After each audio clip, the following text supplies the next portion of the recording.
Good evening and welcome to Tiski Sour.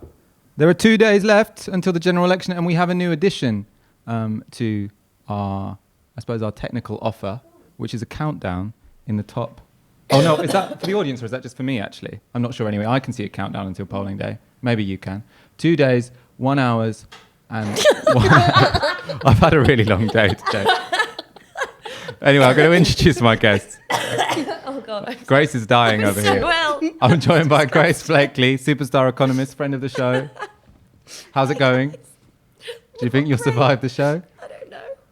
I really hope so. Are you sure? I don't know. I need to not make Mel ill, so we're like putting some sort of wall between us. Oh, the countdown is in the top of your screen. Excellent. That's good. I'm also joined by Ribeiro-Addy, who is going to be a new superstar of the PLP, the Parliamentary Labour Party. Belle is going to be replacing none other than Chuka Umunna. If elected. If elected. I have to say it that. is pretty safe though, isn't it?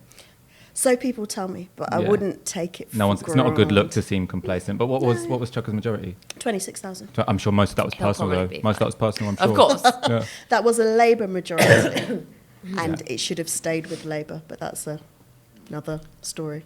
How have you found the campaign? I mean, because you're in an interesting situation, right? Because Yeah. you're someone you're in a safe seat. So normally no seat's a safe seat, but you're in a safe seat. Yeah. So normally what they'd be doing is shipping you out to other more marginal constituencies. But because you're new, you get, you little have bit more of of an leeway, excuse yeah. to knock on the doors and get people in the constituency to get to know you. But I went to Kensington yesterday, I think it was. Or was it today? I'm losing track of days. Every day feels like 5. So it was yesterday. It was definitely yesterday because I was wearing different clothes. But yeah. And tomorrow I'm going to Battersea and Putney, I think. Fabulous. Or maybe it's Croydon South. And I wake up and there's a diary that tells me what to do. It's very good. Brilliant. Who writes the diary? Somebody. Somebody. 3 other people. No, I've got a fantastic team. They're all volunteers and they've been absolutely amazing. So they're going to let me know where it is that I'm meant to go tomorrow, matching up with whatever campaign sessions are going on. But yeah, I'm going to whiz around South London marginals tomorrow. It's very important to keep every single seat we can. Mm-hmm. And when we have someone new on the show, we like to do a little bit of a background, a little bit of a get to know you time. So tell us about yourself. We were talking earlier, you were big in the NUS. Yeah, big in the NUS. Before getting selected to Streatham, you were working for Diane Abbott. Yeah. Big, perhaps notorious. I was the NUS Black Students Officer. And at the time, I would say the NUS was slightly less progressive. So you have a few issues. I mean, at the time you had an NUS in which only the Black Students campaign was for a free education, which sounds really weird given that it's the National Union of Students. But there are a lot of high-profile, Labour students. Some of them have found themselves as members of Parliament. So the politics were quite different then. Obviously now everything's changed. They're very different. They're a lot more active. They're a lot more progressive, how they should be, and that's great. I've worked for Diane Abbott, which is a great privilege. I came working for her as a backbencher, actually just filling in for someone, and I ended up staying for 7 years. But it was great because I got to do so many different jobs in her office, just making myself useful, up until the time I became a political advisor and then started managing the office as her chief of staff. So I went through international development, health and home affairs, which is probably, because of the types of campaigns myself and Diane have been involved in, has been the most interesting to do. And to be able to change Labour's immigration policy, that was key. Oh, and to get Amber Rudd to resign. Yes. What, pressure over Windrush? Pressure over Did Windrush. you ever think that maybe you could get the bigger scalp, Theresa May? We did what we could. But the fact that Theresa May had to apologise as the Prime Minister of the UK, for us it was amazing because it was the first time that a British Prime Minister has apologised for anything that's happened to the black community in Britain. Wow. When That's I think, amazing. Yeah, I can't think about any other time they've apologised. Look at me, yeah. Yeah. Did they apologise over Stephen Lawrence, maybe? No, not really. No. Did the cops It was apologise? deeply... No. Or were they always a bit... No. I don't think so. There was the inquiry, the Macpherson inquiry, and it was, we have lessons to learn. It was a tragedy. But in terms of an apology, and actually they apologised on a number of occasions because of Windrush, and rightfully so. But yeah, for me, as far as I know, the first time. And hopefully we can get a few more apologies. Well, hopefully there'll be nothing to Maybe we can apologise get for more because than it'll be a Labour government, eh? Well, you know, the ones where you go back and apologise. Oh, so, okay, yeah, we'll get a retrospective apology. Yeah, retrospective. Yeah. So one of the things that we Suppose want all to apologies do, are somewhat yeah. retrospective. Sinister if you do a future Sinister. sorry for what I'm about to do. No, but there's some great policies in, and one of the things we're going to do is actually get them to release all of the papers relating to past colonial governments, Oh yeah. and release all the papers relating to the Shrewsbury 24 and the Camel Herd shipyard workers. So Can you tell us a about lot both of those things are going to come up. Release. Who were the Shrewsbury? I feel embarrassed now, but The Shrewsbury 24, Yeah. they are. Gosh, I keep getting confused with the Camel Herd shipyard workers, which is really bad. Which I shouldn't anyway, say. they'll release the file. Release the file. But it was another incident, much like, and now that name has escaped me as well. Orgreave. Much like Orgreave, in that it involved the South Yorkshire Police, and right. yeah, all Or of those. Hillsborough probably Yeah. presumably involved Yeah. the South Yorkshire Police. Yeah. Wow, So more of those. Grace, what have you been up to over the last few days? The last time we saw you, you'd been on the battle bus with Ian Lavery. I went on the battle And bus you've been again. back on it. Is that why you came back sick? Yeah, I think so. Do I you came actually back get to sit on the bus? Yeah. Because the Last time Grace came on the show, I asked if they all slept on the bus. Oh yeah, you did, didn't No, you? because the last election, the bus was a bit of a prop, which I shouldn't tell anybody. Was it really? Yeah. No, we were probably. I mean, the bus was it served a function, which was transporting us from place to place. What, in 2017 it was just a photo op bus? And everyone got the train? I mean, sometimes you would get like a short distance, but Why didn't it drive people around? That's bizarre. because it takes a longer time on the road than it does on the train. Yeah, I guess that's probably true. So we but got the actually, it train- depends where you're going. Yeah. Yeah, I reckon. Because like we were, I mean, the places we were going. I reckon there's a incredibly political- poor investment yeah. in infrastructure in the north. Very difficult to get from east to west in the north. Takes longer to get between Liverpool and Hull than it does London and Newcastle. There you go. Wow. Transport stat. Say that, Liverpool and Hull. Than London and Newcastle. My geography is really bad because I'm from There South to London. there versus there to there. But yeah, we went to like, I think it was like You're going to 7. have to get better at this before they put you on the know. phone at the next general election Actually, campaign. yeah, this is like, I'm sorry, but this is going to be held up as. as like, you know, with the Labour losing its northern working class vote. Do you know what it is? I'm not. Some people are really fussed about where they are in the world, and obviously it's great to. I've travelled the country a lot, but if you get on the train and it takes you where you're going, You why just do you get need off. to know exactly on the map? I like looking It at is. where I am. I find It's it not like, going to change anything. I know what you mean. I quite like following my train journey on Google Maps. Can you and being like, drive, oh, though? Define drive. Do you have a driving license? No, but So- in no way. I literally love that. no, but not having a driving license doesn't mean you can't drive. It just does. means you don't have My boyfriend the says legal this. right to drive. He's like, I drove a moped in Italy, so I can drive. It's like, no, you don't have a driving license. It's like, how hard could it be? I have an issue with things like lights. No, it's just. You mean in the car? You can do the fundamentals, but they just failed you for the nitty, for the... Yeah, like I was telling someone last week about my second driving test ever, and I was doing quite well because I did actually have lessons. No, sorry, not my second driving test, my second driving lesson. And so we approached some traffic lights on actually on Streatham Hill, and the lights were changing. So you know they turn yellow. I'm they'll turn aware, red. yeah. You learned that in your first theory exam. So I put my foot down, and the driving instructor got really annoyed, and I was like, "Isn't that what you do?" When it turns yellow. Well, I That's what didn't know that. I can't drive in If either it's of the about to senses. go from yellow to red, you don't speed up to get through in a driving test. Everybody who drives does that. You don't know, you don't drive. No, but I've been sat next to people who are driving, and when Yeah, it goes that's yellow, true. they put their foot down. That's really sweet that you've been like learning by Observing, you osmosis. All But right, yeah, let's- like I feel like a lot of the stuff you do while driving is not actually the stuff that you're supposed to do in your driving test. No. 10 to 2, you know, And probably people don't changing drive a lot. gear. And I always get in a lot of trouble because when I'm directing drivers, I do things like direct them through the bus lane because that's the route I know. Oh, because you take the bus. Yeah. I was like, you need to stop naming The answer laws to the you break question 2 days before the Is general no, election. you cannot drive. Should we talk about something We're serious going to now? talk about the big issues of the election today. Electoral events often create out of themselves political tribes. So 2015 we got Corbynistas, the referendum. We obviously got Leavers and Remainers. Scott Nats in 2014. This general election has brought with it, you look It's like, okay. NHS Truthers. So NHS Truthers are people who, when there is a boy who has to sleep on the floor for 4 hours because there was no bed for him, not uncommon either. So there were over 500,000 people in situations like this last year. This happens, it makes the national news, and people assume that this must have been staged. So we talked about the case of 4-year-old Jack on yesterday's show. Straight away after that incident last night, there was shares of I suppose it was a written document that was shared via Facebook and via Twitter, which was saying, I'm a nurse in that particular hospital, and I know that this was completely staged and that the mother just put the child on the floor, took the picture and sent it to the press, and there were actually shed loads of beds. Immediately afterwards, you could tell this was not the case because the head of the chair of the hospital had said, we apologise for this event. We were overcrowded. There were too many beds, and we're very sorry this had to happen. We do try to provide a better service. So you had all the evidence there, but that didn't stop.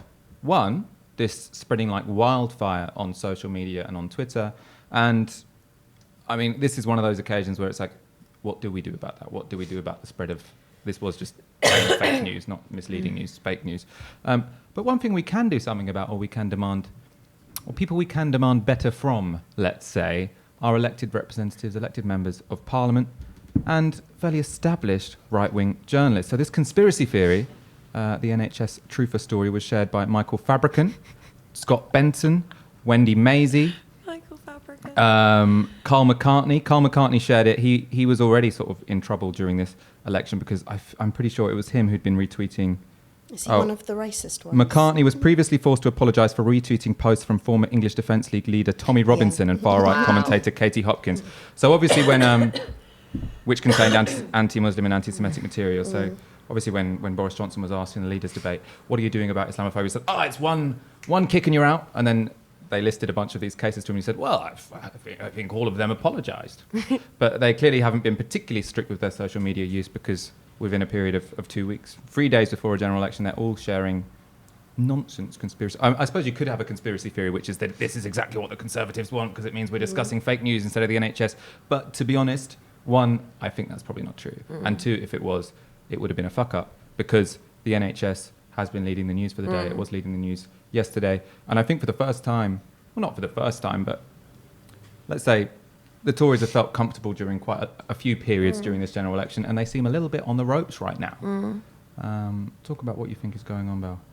I always refer people to, and they think I'm a little bit of a conspiracy theorist. Have you seen The Great Hack? Is that the one My dad was trying to get me to watch with Dominic it the other Cummings? day. With Dominic Cummings, is that the one? No, that It was It's on Netflix, Cambridge isn't it? Analytica. Yeah. Oh yes, they're not. And this way of spreading messages, and I think it's really cut through. Whereas we in the Labour Party have been quite great on social media, and that's why we did so well in the 2017 campaign, because obviously we couldn't depend on the mainstream media. We haven't necessarily invested as much money, because obviously we're not billionaires, into the negative ways in which the Conservatives have been campaigning. So when anything like that comes up, you see the kind of the comeback. And the comeback was, this is fake news. And you hear it on the doorstep in the way that people repeat lines, which almost come directly from the Daily Mail, that this way of targeting and messaging is actually getting through. Yeah, it's really, really dangerous. And you will find that a lot of people would have seen that, would have been told it was fake news and instantly believed it and not thought to look any further. And that's why that type of messaging and media is really, really dangerous. Nice. I mean, I think it's a deeper problem in the sense that we don't live in a world anymore where news exists to disconfirm your prejudices. Almost anything that you think, it's possible to kind of find online some sort of evidence that it's true. And I think if you didn't want to believe that the NHS was in crisis because you want to vote for the Tories, then you see this and you'll immediately take it on, not necessarily because you are completely and utterly convinced of its authenticity, but because that's what you want to believe. So there's a source and you're going to kind of imbibe that. And even then, when you start to see, even if we had a really effective operation to be able to target the the bots that are spreading this same, you saw on Twitter, there was like loads of bots that were saying just exactly the repeating same exactly the paragraph same, over and over again. If we'd had a really effective operation to be able to say, no, actually, da-da-da-da-da, if you're explaining, you're losing, right? If someone wants to believe that, there's not a lot you can do through the internet or through like established forms of social media, mainstream media, especially given the way in which a lot of the mainstream media seems intent upon destroying its own reputation to convince people to believe things that they don't want to believe, which is why it's so important to focus on like much wider narratives than it is on individual sets of facts, because elections are won and lost based on stories and like particular facts and incidences and whatever fit into those stories in different ways. And the reason that this has blown up so much is because it fits into the story that Labour have been telling for a long time about the NHS being up for sale, about this being the NHS election, etc. And the way to deal with people who don't believe it is to strengthen the power of the story, not necessarily to kind of try and do some sort of very specific operation to delegitimize particular accounts spreading particular things. Because you just can't do that. Like if the right wants to spread lies on the internet via millions of individual local Facebook groups, some people are going to see it and some people are going to believe it. The question is, can it be like drowned out or pushed back against by a more coherent story that actually says, here's a reason to believe something else. Until we can make it illegal to do that. But even So then... you want to make it illegal? You want to make it illegal to spread fake news? Yeah, I just don't think there's a level of responsibility that's meant to come with being a journalist. Oh yeah, but I Or suppose having some sort of... Alison Pearson should lose her job. Oh, 100%. I suppose But she won't, because she works at the Telegraph. And she amplified. So Alison Pearson is the journalist who we can maybe get up the tweet actually. So she said, I've got it from sources that this was all staged, and I'll put it in the Telegraph tomorrow in an article. And then clearly over the following sort of 6 hours, she realised, oops, there was a bit of a mistake, and there was no Telegraph article. There was no verification. She may have actually got some sort of source that says. We've had situations where I think there was one. It was all Jeremy shadow cabinet, people resigning. There was a BBC presenter stood in Portcullis House saying Diane Abbott is holding up the door. She's not letting people come in to see Jeremy. And one of my colleagues actually got up to go and help her hold up the door. I was like, don't be silly. Let's just call out and find out where she really is. She was on the terrace having lunch and she took a little selfie of herself and put it on. And this BBC journalist heard it from 3 other MPs. So you can always say that you've got some sort of source, but it's meant to be the responsibility of journalists. And now with the way social media is working, the companies themselves should have some responsibility in ensuring that information is factual as much as is possible. Do you think the Tories will regret having an election in the winter?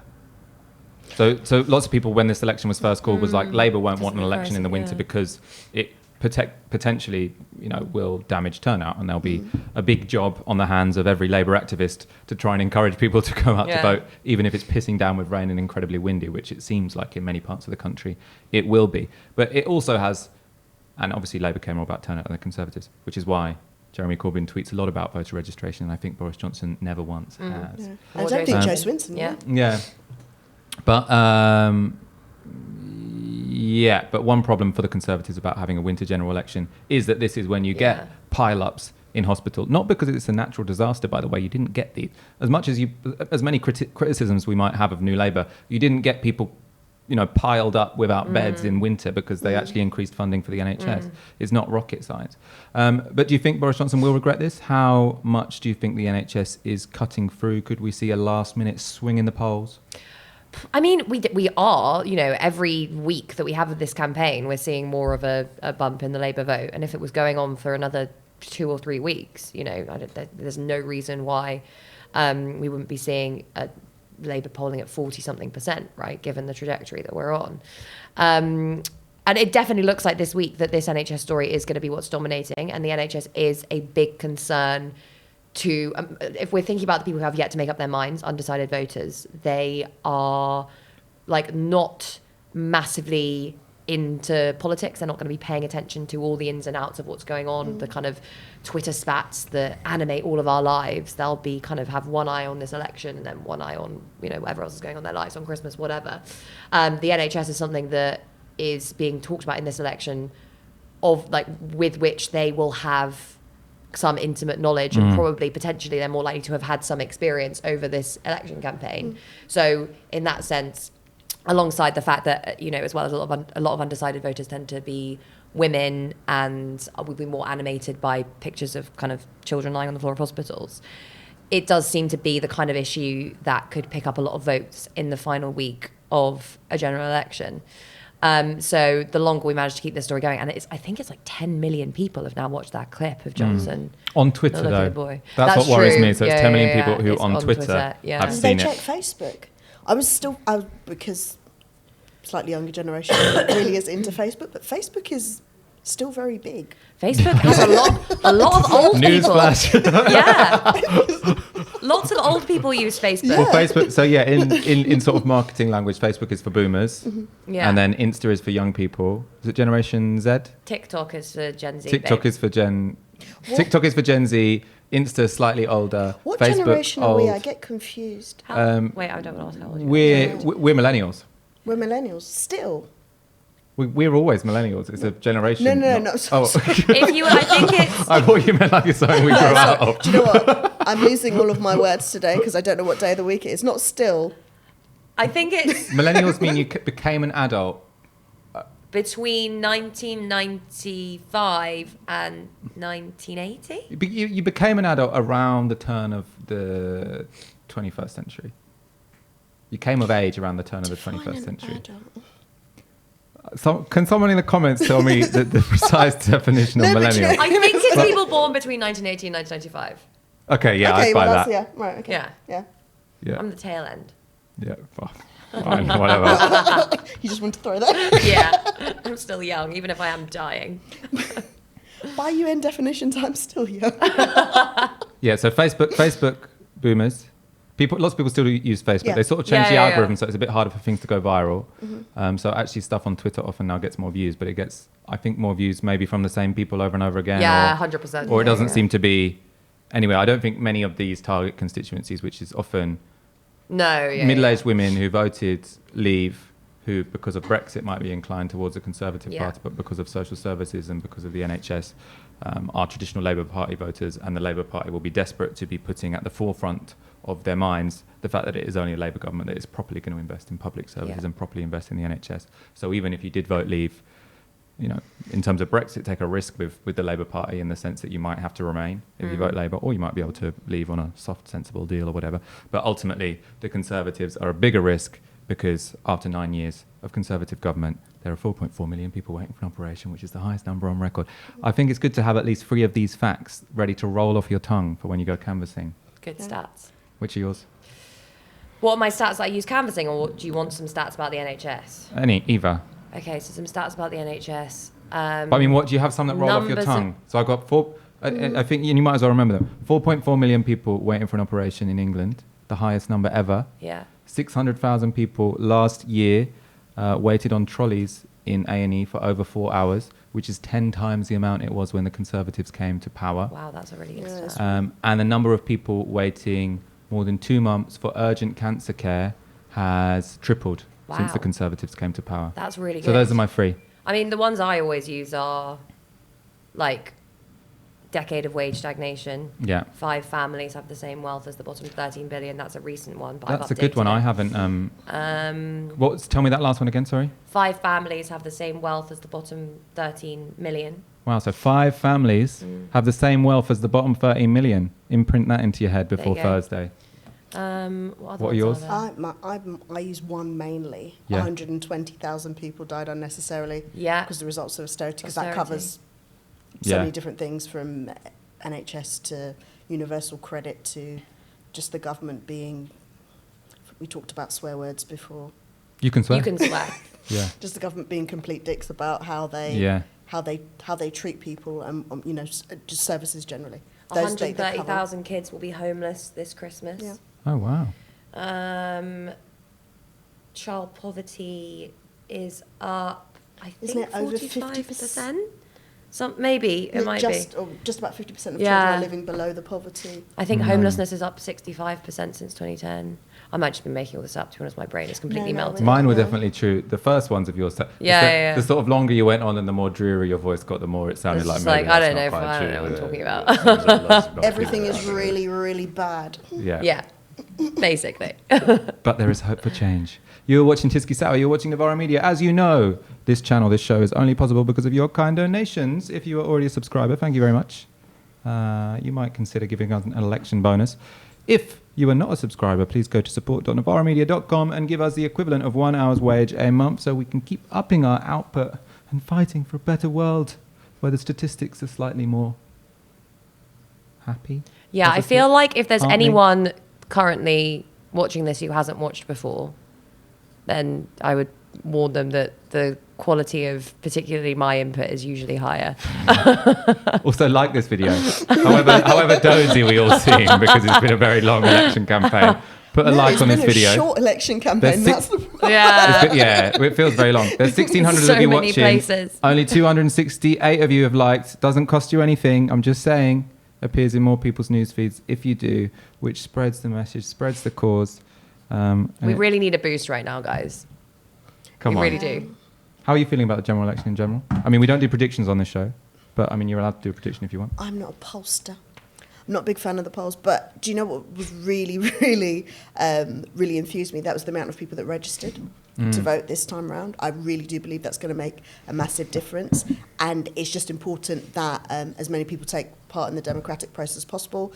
As you mentioned before, Boris Johnson and Joe Swinson did not encourage anybody to register to vote, which I think is quite disgusting. It's bad enough that so many people don't vote in this country at all, but for party leaders to kind of support that just for their own electoral gain is it's wrong. It's just wrong. And I do believe that the majority of those that registered to vote would have done so to vote Labour. So that's good for us. Yeah. Yeah. I mean, otherwise other people would have been asking people to vote. Yeah. Right? Yeah. Otherwise, because no one else asked anyone to register to vote, so we can probably presume that it was Labour people that did register to vote. Predominantly, yeah. I mean, I've been to like nearly 50 seats over the last month. And I mean, what is exciting is that pretty much anywhere you go, there are very strong campaigns and there are lots of activists who are very dedicated, very excited, and a lot of positivity about the manifesto, about the policies, and like enthusiasm to communicate them. Obviously there is such a difference between different parts of the country. Like it is like whatever Are there enough happens- people? So you've been on the bus going to the regions that the Labour Party are particularly nervous about. Actually on the bus. They're what? Yeah, they're- actually on the bus. Yeah. they're what called the red wall seats because Yeah. they're Labour seats or traditional Labour seats that Yeah. voted Leave and now seem like they're at threat of going to the Conservatives. There's a lot of worry, among Labour activists that there's not enough people who are going to those seats because so many activists live in metropolitan areas. I mean, partly like putting aside any previous decisions about policy, the problem I think has been that amongst particular people, the thinking that's kind of animated this campaign has been the idea of the Lib Dem squeeze. And I've been saying for a while that I think that's, reached its peak. I think it will end around 10, the Lib Dems will end at around 10 or 11%. And that we should have spent a lot more time, a lot more resources and put a lot more people in places that voted to leave. And I think that's particularly the case given, we basically assumed that the Brexit Party would be just as much of a threat to the Tories' right flank as the Lib Dems would be to our Remain flank. But that isn't the case because of the deal that they managed to do. And I think we should have realised that would happen and just put a lot more resources into those places and just focused the messaging of the campaign on those places. Because I'll tell you a story about, we were in Middlesbrough and the battle bus rocked up and we were doing an event. And then after the event was over, a guy drove past on a mobility scooter singing the red flag and shouting traitors at us. Oh. And this is the interesting thing, like in a lot of these places, the strong Labour seats that have a tradition of Labour organising, of militancy, perhaps kind of industrial strongholds that feel deeply, deeply betrayed over the New Labour years, and whose cynicism about politics and politicians has been consolidated by what's happened over Brexit, and think of the promises being made by Labour today as in kind of similar terms as everything they heard in 1997.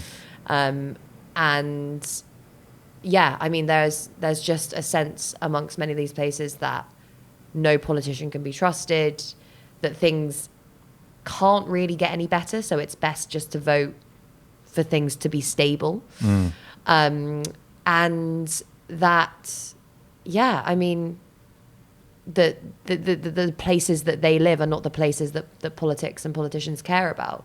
And I think that sense of alienation has been seized upon by, the Brexit Party and others who've turned it into this cultural narrative about London elites who hate the rest of the country. But the problem is actually economic, in that these are places that have been starved of investment throughout the last 40 years, which, as a result of the particular kind of globalization that we've had, has led to increasing disparities between rural and urban areas. So, and that alongside political centralization and all sorts of other stuff has led to, I mean, the poverty in some parts of the country. And it's obviously, when you're in London, there is stark poverty as well, but it's juxtaposed with extreme wealth. So it's almost easier to imagine a way out, because you can see the people that are hoarding the stuff. Whereas if you go somewhere like Ashfield, where there is a memory of prosperity from a particular source that is associated with, whether it's mining or whatever. But it just seems as though that has disappeared now, and there is just this pervasive narrative and sense of decline. And battling that cynicism is really the biggest challenge that Labour faces, and it requires organising in those areas. And I think it also requires thinking about the labour movement in those areas as well. Not to put a dampener on things. But I get it. It's really sad. Yeah. Because people don't actually believe that things can be better. And even though, we've been very, very clear, and this is someone who makes policy for the Labour Party, it's all costed. We know that we can deliver it, but we can't, because it's so good and people have spent so much of their time living a certain way, they can't believe that we would actually deliver this. Yeah, exactly. And they think, well, they're just promising us the earth. And then you've got all the Tory naysayers, saying, well, actually, we've done this report and we can prove that it can't be done. And that doesn't really help either. And they're like, yeah, absolutely right. The Labour Party are just lying to us, magic money tree, all of that nonsense. But it's true, we can do it. I keep saying the 5th richest country in the world, but I hear we've dropped to the 6th richest country in the world. I think it depends how you measure it, whether or not you do, because it's GDP per capita, and it's whether or not I think you do purchasing power parity or not. No, in GDP per capita, we're not 5th. We're the 5th biggest economy in the world. In terms of richest country, in terms of per capita, I think we're quite a bit further down. Oh, maybe you're right. But we're the 5th biggest, we're the 5th or 6th biggest economy in the world. Yeah. Okay. All I know is that we have money. Yeah. That's the important point. We have enough money to provide everybody decent healthcare, everybody decent education, everybody decent housing, but we just don't. And people have become so resigned to that they won't believe that somebody would come and change that for them, or a government would change that for them. Yeah. Do you agree that the Labour Party potentially got a bit too obsessed with the idea of a Lib Dem squeeze? So there were lots of MPs who, a bit like potentially 2017, there were a lot of MPs who 6 months ago were saying, we've got this huge majority, but we're going to lose our seat because of Brexit. And it seems like at this point they're going to, get returned to Parliament with stomping majorities again. Yeah, I think everybody has had some sort of effect from the dodgy bar graphs. and I suppose not just that. We had the incidents where we had people leave and join the Tinge Party and then go on to the Tinge Party. Yeah. Oh, like your man. Yeah. Do you speak to Chaka? I saw him actually on Remembrance Sunday. Because he still is the MP for Streatham. Well, no one's Well, the not MP now. for anywhere. Not now, but he was the MP for Streatham until. Yeah. Was people in Streatham that you've spoken to kind of pissed off that he remained the MP there while he was? Yeah, I mean, a lot of people were, and I would say, and I think even he hasn't defended it himself. Whenever asked, he says, well, the electoral rules state that, and he explains why he can stay the MP. He doesn't defend it. But it was a Labour majority, and people voted for Labour, not just for him. There's a reason why you stand as a party, because you want to bring in everybody that shares those values. And to remain the MP, I mean, absolutely his right to leave if he wanted to. Everybody should. If they don't want to be a member of a party, you should leave. But to stay a member of parliament and kind of take the seat for another party, completely unfair to everybody that pounded the streets for Labour, not just for him, for Labour. And all of those people that said that they wanted a Labour MP in Streatham. Are you from Streatham? I am, born and bred. So you're going to be a local MP? Yeah. Who's going to come second in your constituency? Who came second in 2017? The Lib Dems? No, the Tories did. Oh, really? But if you go by the Lib Dems' dodgy bar Oh, are they doing them in your... Are they saying that the Lib Dems are winning in Streatham as well? Oh, yeah, they've got big, Lib Dems winning here. There's been a spate of... actually, I thought that they were all being torn down. Some have been blown down by the wind. Labour stakes. But, no, yeah, they keep saying that. And they've leafleted. Oh, my gosh, some people have had 6 or 7 different leaflets from the Lib Dems. The funniest... Actually, is that right? Yeah, it was quite funny. It was the big one that says, Joe Swinson, Britain's next Prime Minister. Oh, God. We had a Labour member come in, lovely old guy. He's like, this is extraordinary. She thinks she's going to be the Prime Minister. It's extraordinary. But yeah, no, the Lib Dems are not winning there. Joe Swinson is not. Definitely not going to be the next Lib Dems Prime Minister. Are not winning, no. I hear she's Oh my gosh, fighting she's her been seat. yeah, she is. She's been so bad. It's been hilarious what happens when liberals, who the press fawn on, because basically every journalist is a Lib Dem, suddenly are actually exposed to any level of accountability. Did you see Emily Maitlis interviewing Barry Garner last night? I didn't see the whole thing because we were doing a show, but I saw a clip afterwards. And she was grilling him on, don't you think after you've told so many centrists that they're Tories and now you want them to come crawling back to you to vote? And it's like, Emily, I mean, you need to get off Twitter. Because it's not you're hosting a national news show. And how many actual people the people who've been called, oh, just go and join the Tory party, is about 100 centrist people on Twitter who've been told it by other people on Twitter. And some of them have literally now started to say, vote Tory rather than vote Labour. So... No, but they'd say that was your fault, Grace. The reason they're voting Tory is because you told them to. They're saying, well, you told me to join the Tory party. Now I'm doing it. I've never really said anything like that, mainly because I see those people as irrelevancies and tend not to try and engage with them on the internet. But I'm sure some people have, probably rightly so. All right, let's take some of your questions. We're going to do quite a quick show today. We're going to end at 9 because now we're doing them daily. There's only so many hours you can watch these things. And also, some of us need to go to bed. And Grace needs to go to bed. And yeah, this election is really taking it out of everyone, I think. Yeah. So we're here to give you your burst of news that you need, your burst of analysis that you need, and all the enthusiasm you need to go knocking on doors more than you've ever knocked on doors. Come on, guys. Help you loosen up your cough. I thought you were batting me away. All right, they're losing it here.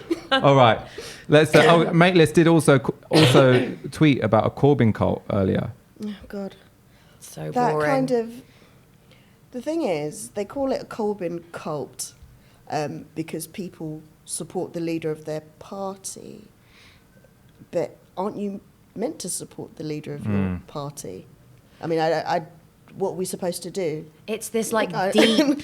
There's this deep cynicism that's almost like the relic from the peak postmodern pre-crisis period, where believing in anything with any level of kind of genuine enthusiasm is seen as, in one way or another, weird or cultish or whatever. So the idea that there could be a political movement aimed at that's primarily based on from the grassroots, that aimed at transforming the country, transforming the economy, is to people who view politics as basically a fun game, an observer sport that they're all kind of vaguely interested in as a hobby. It's just they just don't understand it. They don't understand why anyone would invest their time, energy, and a sense of who they are in building a different world, because the world as it is works quite well for them. Yeah, but and also I suppose on the flip side you could say anybody that would still support a Conservative party that has ravaged the country, the way it is with a prime minister that is racist, sexist, and everything in between, isn't that a bit cultish? Yes. I mean, The cult, it's like this weird death cult, isn't it? They're clinging to the remnants of a dying capitalist model that's going to, like burn the planet alive amongst a bunch of horrific racists. Wow, that's roaming everywhere. the imagery. I'm feeling really, Are you surprised that you said earlier you're someone who's worked, on issues of racism for a long time. Are you surprised at the extent to which the Conservatives are getting away with having racist members and a racist leader in this election, or is it completely predictable?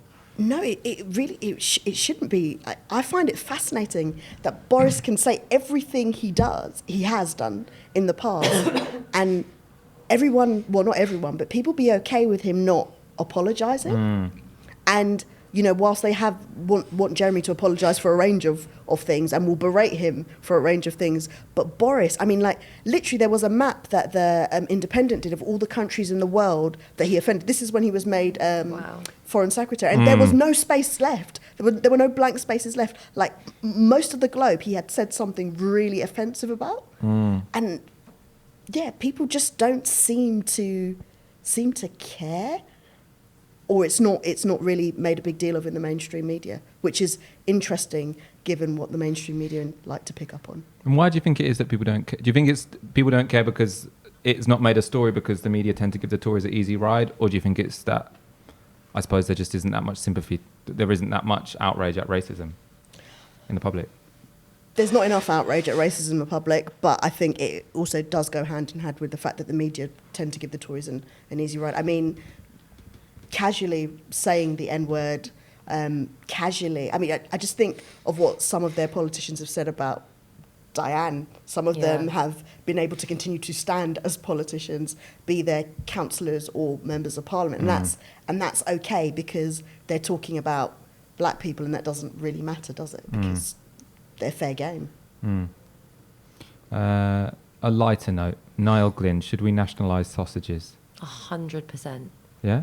Definitely. Do you know the context? All You know why he's kinds of asking this varieties question? of sausages, so we can have vegan sausages. Yeah, if we nationalise sausages, turkey it'd be easier sausages to... are better than pork ones, really. But it's not your favourite kind of sausages. Did you not see the context? Should we nationalise sausages? Yeah. So this was what Emma Barnett... Like, to be fair to her, asked- Angela Rayner's face was Angela Rayner's face was bloody amazing. Did you see this? brilliant. Why are we nationalising sausages? So Yesterday it was on the BBC, it was the youth debate, I think. So it was a debate with some of the party leaders and some significant members of it. So I think Labour put forward Angela Rayner. I don't know who the Conservatives put forward. But there was a question, I think it was about climate. I saw the clip instead of the whole thing. But basically, there's a point at which Emma Barnett says, are you going to nationalise sausages? Well, no, like Rayner is talking quite passionately and well about our climate policies. Okay, right. And then About Emma the Green Bennett Industrial she's Revolution. sitting there just going like this. She just goes, going to nationalise sausages. Just in response to this brilliant monologue about the climate crisis. Just like, what? That woman is literally insane. It's ridiculous. Sorry, I shouldn't say that. That's bad for mental health reasons. No, but I mean, the idea that nationalisation, one, won't work, or two, renationalisation, one won't work, or two is completely impossible is literally Would you nationalise Greggs? Greggs? Yeah. No, I'm not a fan of Greggs. Well, I think that's Why where... not? Put it as part of the would- National Food Service that we're going to have. Decommodify the means of subsistence. I suppose the argument would be that Everyone- Greggs works all right. They already feed people for reasonable prices. But why Yeah, do they but put so do it much for dough free. in their sausage rolls? Like, they should have more filling. I think the dough is the best part of the It's a sausage bit too roll. much. Do you like, reckon? Yeah. Oh, I wonder if this is true. Well, I should well- fact check this before I repeat it, but at least Go I'm on. being clear that it's just what What? someone said in the comment section. I'm not saying like two sources told me. It's that Connor Wells in the comment section has told me. MRP poll just out. Conservatives 337, Labour 235, SNP 41, Lib Dems. There's no number there, which is Wiped out. Lib Dems maybe not he just winning didn't bother to here. write that in. Plaid Cymru 1, Green 1, Plaid Cymru 1. In any case, the important thing here, Tories on 337, Labour on 235. So there is everything to play for. Yeah. That is definitely squeezable. Boris Johnson has no reason for complacency, and he could be losing his majority on Thursday if enough of you are going out, knocking on doors, and getting our vote out and persuading people who might be considering voting a different way. I mean, I have no beef with the Greens. I just think that some of them should really reconsider whether or not they should be standing in certain places. I kind of think that, this thing about begging liberals for votes, like, there are a lot of people who view politics as like this post-material moral exercise because they have no skin in the game when it comes to what's going to happen in the next government because they're basically safe. They want to think of themselves as nice people. So it's just all theoretical. Exactly. So they vote Lib Dem or Green. Like, you're not going to get them to vote Labour by trying to convince them that it's, silly or like pointless to vote for the Lib Dems or the Greens. I mean, a lot of them will, though. I mean, that's so something that happened in the 2017 general election was that lots of people who were considering voting Lib Dem or voting Green came back to the Labour Party. Yeah, I mean, so some, and they have, level, right? and they have again, but there's no basis for a long-term socialist coalition that isn't based on material interests rather than like convincing well-off people through a moral argument that they should probably vote Labour rather than voting Lib Dem. Yeah, but I just don't. I mean, with everything the Greens say about the Tories, I just don't see how they managed to get into some sort of deal with the Lib Dems. And I know obviously it's not the same party, but the Lib Dems themselves have said that they would vote for Boris's deal and essentially vote for Tory policies on a case-by-case basis, which kind of sounds very DUP-ish to me. I can see if they would definitely do a confidence in supply in exchange for a referendum, which they'd lose. Yeah. All right, this is what's the word? Correction. This is how good a media organisation we are. When I say something from the comment section that's not entirely true, live on air, my producer tells me that it's not entirely true. Was that fake news? No, it wasn't fake. Well, it wasn't a YouGov MRP. Did Connor lie to us? Why would he do that? It's just not. I trusted him. It's not a YouGov MRP. It's a focal data MRP. And Connor said focal data. Oh, okay. So it was me that made it up. I wonder if that's what happened yesterday. And like Laura Koonsberg, he actually texted her saying I walked into his hand and she was like, which is why you're meant to verify your sources. Yeah, well, it's hard to verify when you are live, but Laura Koonsberg had no excuse. Right. And apologies to Connor because he was, entirely straightforward with Connor his is information. a top lad. Nathaniel Prescott asked, why has Windrush not been mentioned once in this election? That's a very good because point. it's bad for the Tories. I mean, we've been talking about it, but they haven't because they haven't sorted out the crisis in any way, shape or form. They're not compensating people to the level they should, and people are still dying. Recently, Hubert Howard died, and Hubert was actually one of Diane's constituents, so we dealt with his case, and he was being treated as if he was a foreign national. All he wanted to do is go home and bury his mother in Jamaica, which he couldn't do. And he only got his nationality 3 weeks before he died so that he was able to receive treatment. By that time, he was too far gone. And he died too. And he didn't receive any compensation for having lost his job, lost his home, all of the issues that he had with his family. And all of these things are still ongoing, and they keep making out like it's all gone away and everything's sorted. I mean, it was all such a mess in the first place. But, if you've done something wrong, you should be compensating people properly. Yep. Yeah. I mean, it just seems like, even if Windrush had been more of an issue in this campaign, the Tories probably wouldn't have particularly cared. I mean, they've scaled up their horrific rhetoric on immigration as a kind of last-ditch attempt to scare people into voting for them. And I think they'd probably just brush off any rhetoric around Windrush, saying we have a very tough stance on migration and sometimes that means things fall through the net, but broadly it's a fair system and Australia points-based, whatever. Yeah, I mean, it just wouldn't. Yeah, the whole points-based system, they're pointing to Australia or they're pointing to Canada, they actually want people to come in.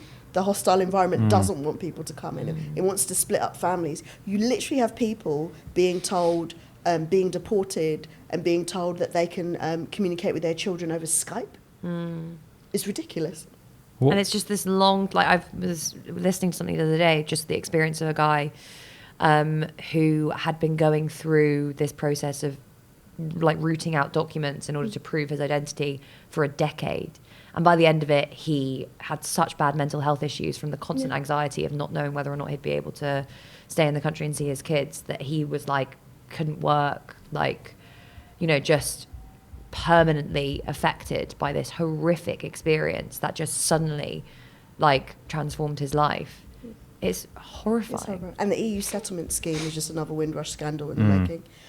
There are some EU nationals who literally, you can't, I mean, having to sit there and prove that you bought, I don't know, go through your bank statements to prove that you bought a Costa coffee in St Pancras Station 4 years ago, so you must have been here at the right time, is just ridiculous. But it's not just affecting your average EU national adult. We're also talking about children who may be EU children that may be in care. There have been no provisions for them to automatically give them residency already, which is absolute disgrace. Should we leave the EU, which I hope we don't, you'd find yourself in a situation with those children, you know, they're not protected. Final question. There's a question from the audience, and I'm going to add my own question. So the question from the audience, Kai Kizwani, best cure for a cold, which is important information for all the canvassers going out this week. But then the question I'm going to add is, what is your inspirational message that people can take to the doorsteps tomorrow and Thursday? I'll start with... Sure. Cure for a cold. I mean, I have the flu, which is different and more serious, just FYI. Now you tell us. Yeah. So I'm going to go ahead and say I've been taking ibuprofen and cocodamol like 4 times a day. Wow. So that works. That's not a cure, though, is it? That's a alleviator. Oh, yeah, no, curing. The only cure is sleep, I think. Raw garlic and sleep a lot. sleep. Do you swallow raw garlic? Oh, Yeah, I might try what you that. can do, bit weird maybe, but I learned this from my mum. You chop up, or my sister, I can't remember. You chop up 3 cloves of garlic, and then you swallow them as if they're like pills. Creepy. Yeah. And then you sleep for as long as you can. Oh, that sounds fun. Maybe I'll try that tonight. Yeah. I'm going to smell really good in the morning. Yeah. What was the other question? The inspirational message? Yeah. I mean, God, there's so many inspiring things in that manifesto. Like, you know, the context is that we've had a decade of wage stagnation. We have a housing crisis, an NHS at its breaking point. We have 10 years to solve the climate crisis. And Labour's manifesto is not just a vision for a better future. It's a blueprint as to how we can come together as a society in order to like build a new world. It's on the level of kind of the kind of social vision that brought us that post-1945 moment, that has brought us any of those moments where like we as a country, as a labour movement have come together in order to like deal with a challenge or build something new out of the rubble of disasters that capitalism has created. And that is an incredibly exciting thing to be a part of. Belle, your cure for a cold and your inspirational message. Cure for a cold, chili in any sort of form. That's a good idea. If you want it in jollof rice, you want it in a curry, I don't know, you want it in your oxtail, it just needs to be as hot as possible, and you add extra, then honey, ginger and lemon just before you go to sleep, and then wake up in the morning and add the chili again to whatever it is you're eating, and you'll be fine. I'm going to have chili and garlic tonight. Excited. Also, don't make it taste nice. So this is my thing for a cold, because you know people like a little bit of ginger, a little bit of lemon. Yeah. I think you chop up a whole big root of ginger, boil it for like an hour, and then it's so spicy that you sort of like go, but you put honey like and lemon in it, and then it's what? I actually like ginger. What? I actually like ginger. Yeah, you know, I like it as well, but it's sort of like if anything tastes sort of like mild, it's no good for a cold. But in any case, your inspirational message now. That is all absolutely possible, and that's simple. And we've been kind of conditioned to believe that we can only almost have a certain amount, and I think that's unfair. We are all deserving of, you know, a kind of better future, and the plans that Labour have are to just give people just very, very basic and decent and rights. And it's not impossible. Don't believe the hype. Don't believe the lies. We can deliver this, but we're only going to do it if people turn out and vote Labour on December the 12th. Thank you both very much. Thanks so much for having us. Thank you. I'm sorry, I was so useless. No, you were fabulous. You were both fabulous. Thank you, Grace Blakeley, superstar economist. Bell Ribeiro-Addy, next MP for Streatham, If elected. if elected. Sorry, I have to say that. I've been Michael Walker. You've been watching Tisky Sour. Thank you to our producers, James and Tony. We will see you. Actually, Aaron's going to see you tomorrow night. I will see you on Thursday for election So sesh. will I.